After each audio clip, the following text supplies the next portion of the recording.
want to go overseas right now because there is a new phase that's developed in the fight against terror. Israel launching what it describes as a limited and targeted ground raid in southern Lebanon. It's aimed at Hezbollah, the Iranian proxy, well dug in there. Adam Boehler, lead negotiator for the Abraham Accords, with me now. And Adam, good morning to you. So apparently, I'm similar to Gaza. Hezbollah has tunnels as well in southern Lebanon. Do we know or understand the extent of those tunnels?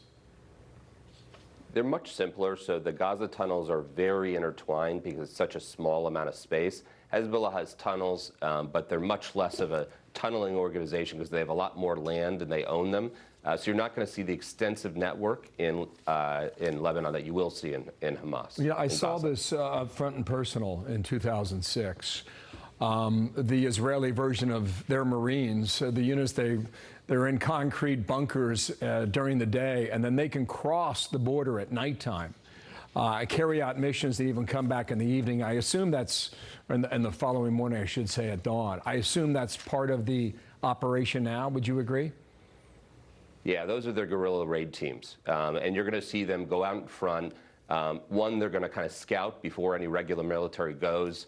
They're going to destroy, kind of a search and destroy type mission to eliminate infrastructure, because the primary Israeli goal here is to make it so people can move back to the north. As everybody knows, Hezbollah, since the start of October 7th, has been bombing Israeli towns. There's been a tit for tat, but it keeps happening. And so Israel's going to take this opportunity now that they weakened Hezbollah to go and take the southern part of Lebanon and secure it. Adam, this is 18 years removed. In 2006, the Israelis did not have a lot of success in that operation in southern Lebanon.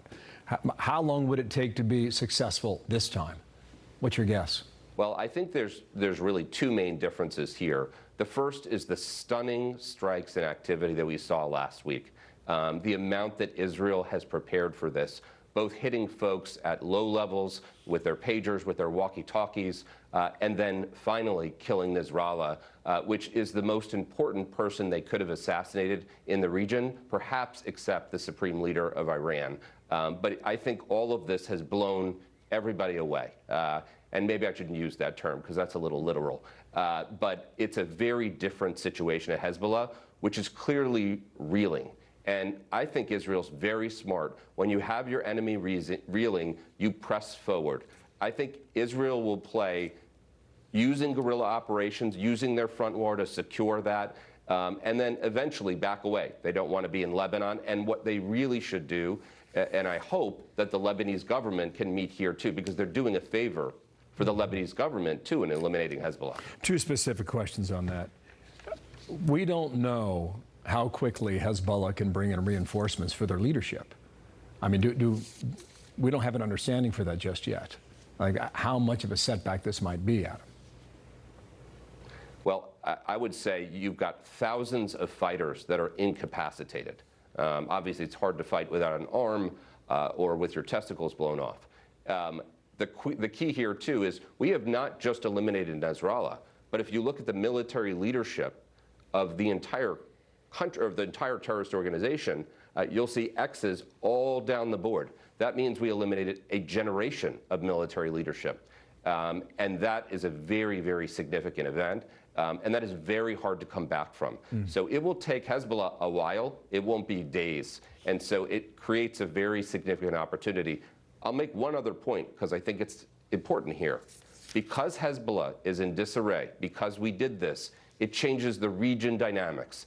And what I mean by that is it changes our opportunity to make a difference in Iran, because the reason we didn't act before on Iran's nuclear facilities was fear of Hezbollah attacking Israel. Well, that was my question. You neutralize Hamas, maybe neutralize Hezbollah. You keep the Houthis at bay in Yemen, and now the Israelis would have an opportunity to go after Iran.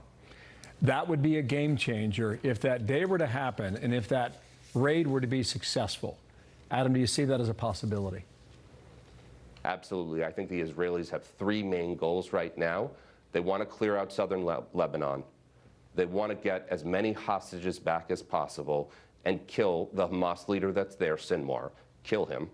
And then they want and should want to take out as much as they can on the nuclear facilities of Iran. And if they get the Supreme Leader to, all the better. Well, if that's the case, if that ever comes to pass someday, the Abraham Accords would go on steroids. Thank you for your time, Adam. We'll speak down the road, okay? Thank you. Always a pleasure. All right.